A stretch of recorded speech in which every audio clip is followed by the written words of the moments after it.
Hi மக்களே, இன்னைக்கு வேலை இல்லை, ஞாயிற்றுக்கிழமைனால வீட்டில் தான். ஆனால் வீட்டில் ஒரு பெரிய வேலை பாருங்களேன். மீன் தொட்டி என்னால் தான் இதில் இருந்து மீன் செத்து போச்சு.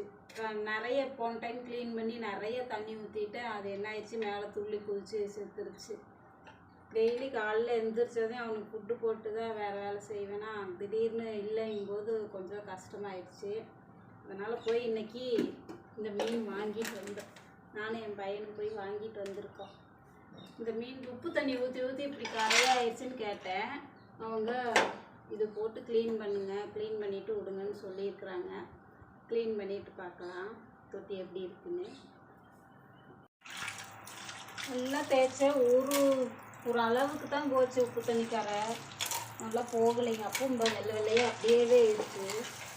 இதுக்கு மேலே தேய்க்க முடியல. இன்னும் கொஞ்சம் வச்சுருக்கிறேன், இன்னொரு டைம் கழுவும்போது வச்சுக்கலான்ட்டு. மீனை விடலாம். 2 பேர் போதும் வராது நம்ம வீட்டுக்கு.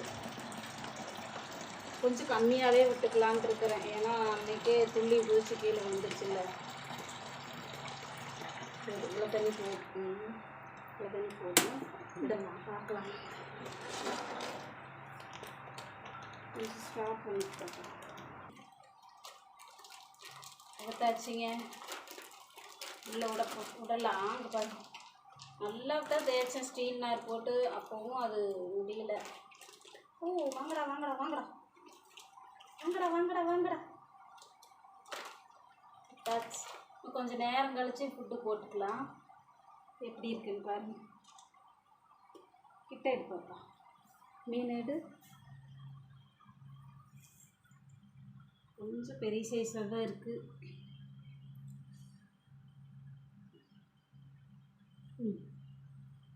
பாருங்களேன், வாங்கிட்டு வந்தோடனே ஃபுட்டெல்லாம் சாப்பிட மாட்டாங்கன்னு நினச்சேன். செம்ம சுறுசுறுப்பாக இருக்கானுங்க. சும்மா போட்டு பார்க்கலான்னு போட்டு பார்த்தேன், நல்லா சாப்பிடுது. சுறுசுறுப்பாக இருக்கிறானுங்க பாருங்க.